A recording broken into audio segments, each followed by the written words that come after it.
This chilly winter day feels perfect for dark and snowy cinema. I live in the South, so I'm just going to go ahead and enjoy it now, just in case it's 90 degrees tomorrow or some shit. But welcome to the entertainment room. It's not snowing here, it rarely does, but the cold, gloomy vibe feels perfect for a crime thriller, my film of choice today being 1996's Fargo. A successful film that sparked an additionally successful TV show as well. The film follows Jerry Lundegaard, reminding me of an unhinged Ned Flanders, whose criminal plan quickly crumbles after an abundance of mistakes from various factors, as well as from the efforts of pregnant Chief of Police Marge Gunderson. The film isn't directly labeled as a comedy, but it is most certainly satire, a clever black comedy that beautifully juggles its different tones throughout. Joel and Ethan Coen have solidified themselves as a legendary duo, and this film is at least very close to the top of the list as one of their best. This was my second viewing of the film.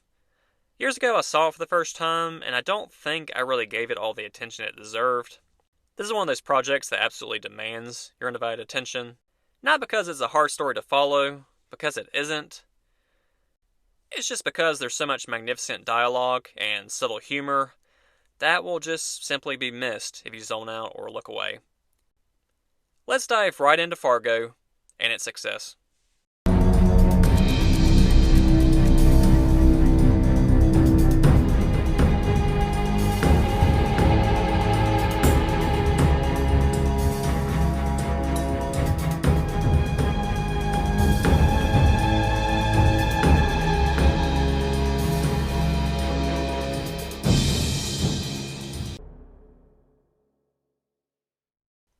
This irreverent classic has an absolutely stacked cast.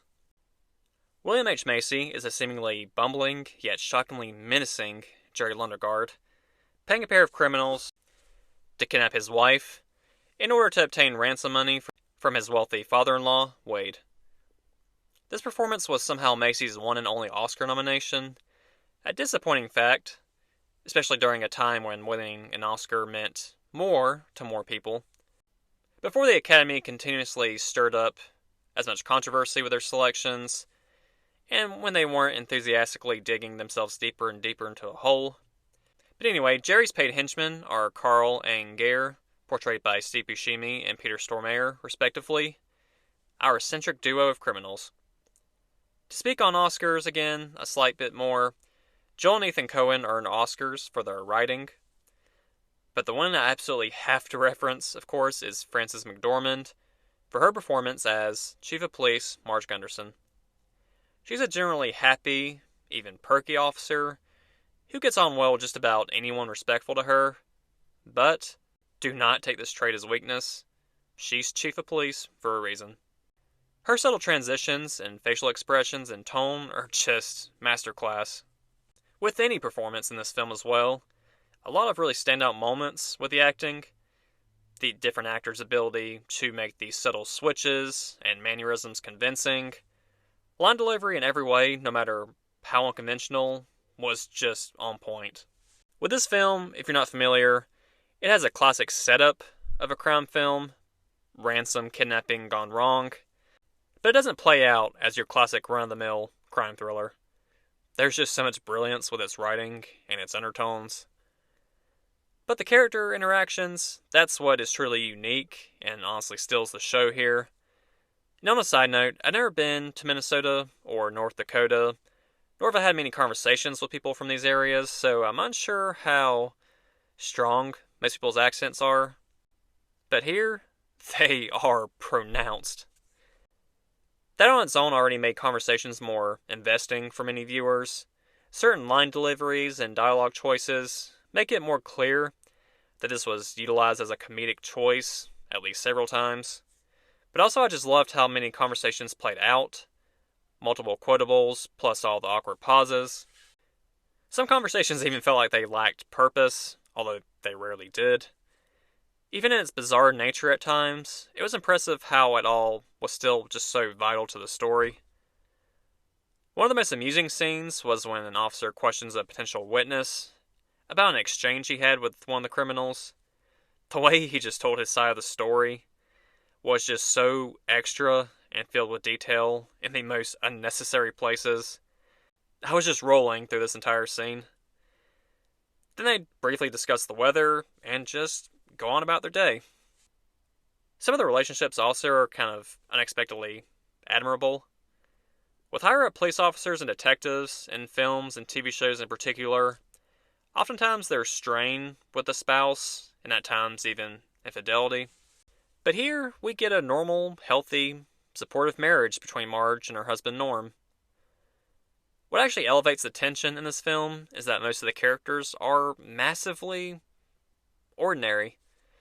It makes it more harrowing and haunting seeing how quickly an average person shoots themselves in the foot with poor, selfish decision making, letting themselves be tempted and dragged down into their own personal hell on earth, with the rudest of wake up calls and consequences. With all that being said, though, don't mistake the hints of humor and even goofiness at times as interpreting this film as being lighthearted, because ultimately, it's really not. For starters, the wintry, snowy setting adds much bleakness and kind of a feeling of isolation to the tone. Combine that with infrequent but impactful violence. Some of the most innocent and likable characters are fucked over the most in the end, and at the fault of somebody else. Carl again is our overly talkative criminal. Again, this is Steve Buscemi with the pedo mustache, and Gare is the man of few words, who looks like he has fuck all going on upstairs in his head, with his blank stares and lack of responses. But Peter Stormare's portrayal of Gare is top notch, because despite this humorous quirk, you never know when he's going to snap and make the most haunting shit happen. An unpredictable menace to society. Now, these two characters together are hilarious at times with their banter and their overall lack of professional chemistry. But you're often reminded they are criminals. Cold-blooded ones at that. There's just all these moments that abruptly yank you back into reality with the realism of these violent and terrifying situations. It's also impressive that a single scene can be suspenseful and gripping, while also maintaining that hint of humor, whether it's a character taking forever to react to a dangerous situation, or a befuddled facial expression, or just how sloppy and awkward a moment or an action is playing out. If you're not super familiar with this film, it's a hard one to explain when detailing what just makes it so great. It's a must-watch though, in my opinion, I would say.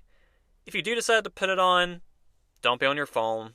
Don't carry on a random conversation with someone, and don't just put it on to have in the background.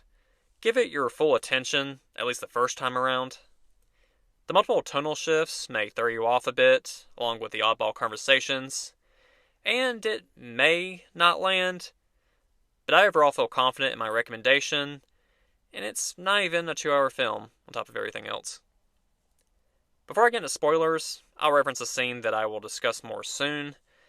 There is a character at one point that is infamous for coming across as pointless with his involvement, and it takes some thinking and a little research to try and piece it together for me as well. You'll likely know the character I'm referring to when you come across him in the film. Just pay attention and think on it a bit more before counting it out.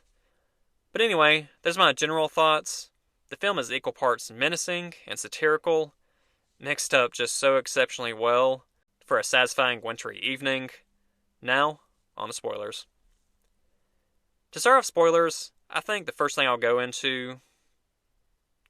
address is the elephant in the room, named Mike Yanagita. And this is an encounter Marge had with an old friend at a restaurant after he calls her. He basically shoots his shot, then breaks down about his dead wife and his loneliness. Marge is clearly uncomfortable with his obvious infatuation with her, and his breakdown in general, but she handles herself amazingly. Setting clear boundaries without making a scene, he's doing just fine on his own doing that. Now loved when he tried to casually slide into the same booth as her, and she instantly asked him to go back to where he was, but she played it off saying that she just didn't want to strain or hurt her neck to keep turning to look at him. Many people question the relevance of this awkward exchange, but it's the phone call Marge has a couple scenes later that kind of solidifies its importance. She discovers from a friend about his mental health issues. The woman he claimed to be married to is, for starters, alive. And they never married, or dated for that matter. He was simply obsessed with her for a while. Marge is taken aback by how convincing he was during their conversation, but this led her to further investigate Jerry Lundegaard, who absolutely just cracks under the pressure. The seemingly stable family man isn't who he seems. Going back to what I said about Marge earlier, her sweet personality that does not resemble weakness or a person who is easy to manipulate. First off, Jerry and Marge have been compared as characters in the sense that they are easily to mask their underlying intent and even manipulate others.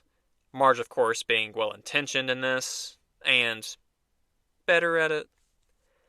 When it comes to police questioning, characters slowly realize that Marge is the last officer they want questioning them. She will absolutely expose every little secret, every insecurity, with the nicest smile plastered on her face, forcing you into a corner.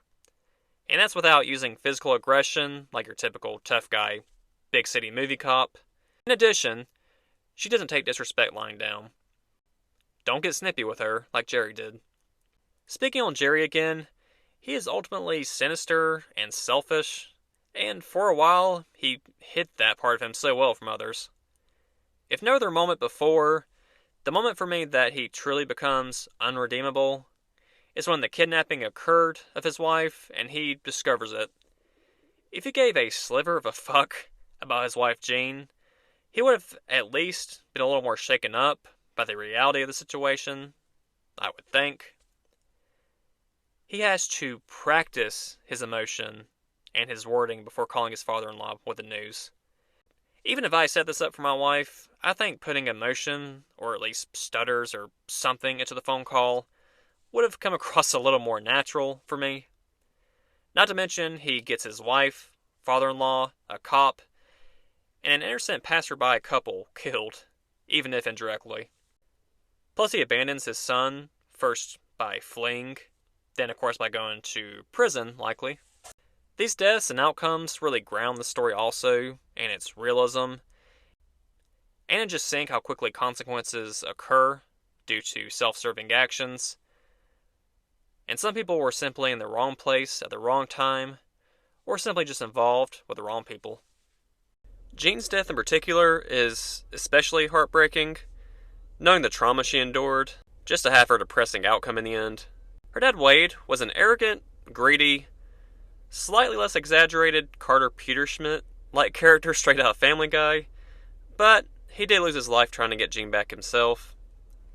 Marge's monologue to Gare, with Jerry's regret-filled outburst and breakdown after he's arrested, really rounds out the reality of the consequences phenomenally. No big shots or badasses here, except maybe Marge. There's also a nice touch with the final scene with Marge sitting with Norm, realizing in all the general normalcy of their lives that they're doing pretty good in life, considering what all that she has seen throughout the day. Back on the brighter side some, the film is again filled with laughs you don't expect. I referenced a police interview scene earlier that was hilarious, although actually any questioning scenes were pretty funny.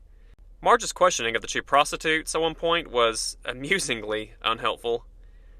Plus the few different people describing Carl as simply funny looking. That's an adjective used for him like 4 different times, and just nothing else with it. The film also falsely claimed to be based on a true story, when it's not. I try to imagine the confusion on the faces of the cast when they're told 3 weeks into filming that it is in fact not a true story. But overall, Fargo is a clever black comedy that easily maintains nail-biting moments throughout. Not a single boring character, in my opinion. I'll most definitely revisit this again. I'm giving Fargo a 9 out of 10. I hope this review was enjoyable, and that I'm doing a decent job covering these non-horror films. I'm thrilled to continue on as we move through the holiday season, and thanks so much, and until next time, on The Entertainment Room.